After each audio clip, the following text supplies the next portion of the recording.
afternoon. Good afternoon. I get enough people around here that can hear me.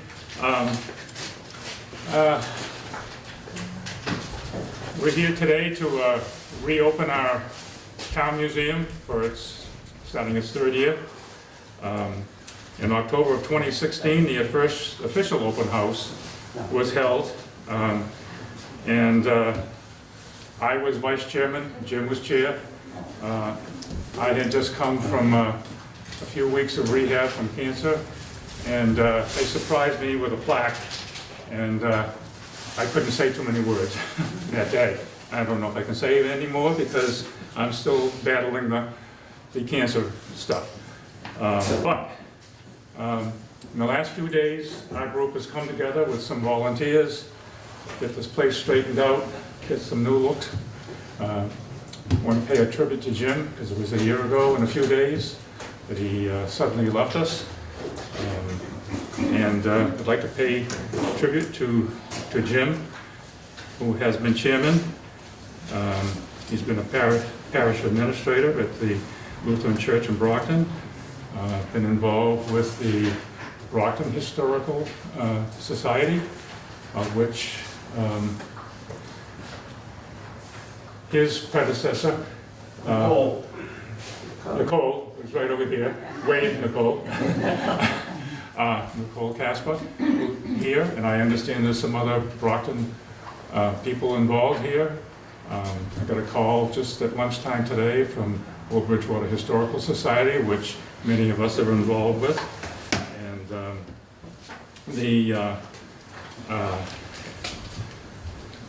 the local, I call it the local newspaper, I guess that's a good title for it, but had the right date, but everything else seemed to be wrong, and then as far as location and who was going to be where.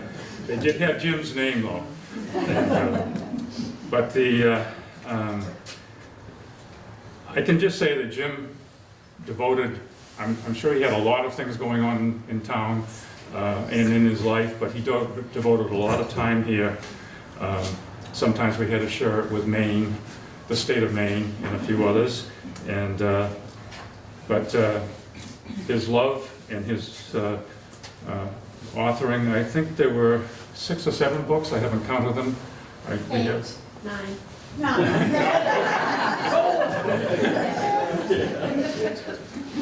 I have a younger brother who has done baseball books, so he's on like number 4. So I get numbers mixed up sometimes. But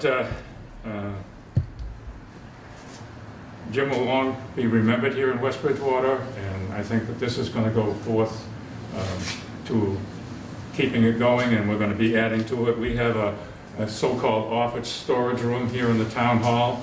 A lot of the stuff has come from Jim. It's going to probably take us another year to sort through it, to go through. But we're working toward that. This was a little write-up was prepared for me a little bit here by Chris Newman here, but I'll read the last of it here. He loved his family, his God, and his country. He loved Maine and fishing and his home in the Forks, which is up in Maine. He was kind and generous, especially with his time. He wrote the following to his niece, Corrine, upon her high school graduation in 2000. Whatever you do in life, take time to enjoy life, to enjoy the world around you. Take advantage of all that you have been given.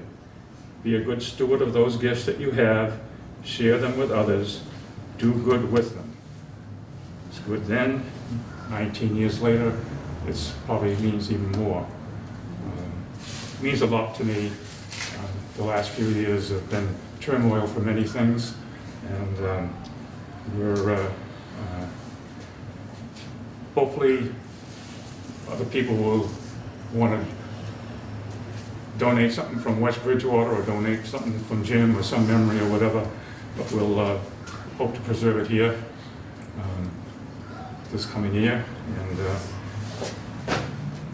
this is the plaque that is going to be given to the... It's going to be here, okay? Just want to make sure. It's a plaque Should have brought mine along. I didn't get a picture of mine, which is good because I had longer beard at that time. But in memory of James E. Benson, the West Bridgewater Historical Commission recognizes his contributions to the preservation of West Bridgewater history and his vision, perseverance, and hard work that has made the town museum a reality. And I'd just like to add that when we were looking for words for the plaque, no matter what I wrote or anyone else wrote, there was nothing as good as those are Jim's words about Bob. And so, what better way to honor Jim than with his own words. so we will appropriately mount this. Yes. Probably where we're going to have an exhibit, keep it on for Jim, and we'll add to it and do it. I took mine home with me, and it's in my kitchen where everyone walks in and I make them read it. That was what Jim did for me then, and that's what we'll do for Jim now. Anybody have any comments they would like to make or anything? I think he immensely helped us over as a board of selectmen. I mean, he was always there for us as the moderator. Did a terrific job. It just seems to be everywhere I go. I go to Lenten lunches there, you know, he's missed everywhere, you know. He just has a way of organizing and doing good things for people. And that's what he's done all his life, he's just helped people. I agree. On behalf of the Benson family, we are most appreciative of the recognition and the remembrances of Jim.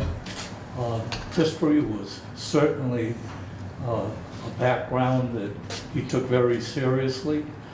We hope that that is passed on, particularly to the younger people, because there is a lot to be learned, a lot to be gained from a knowledge, not just of our community, but other communities as well. Again, thank all of you very, very much. Appreciate it.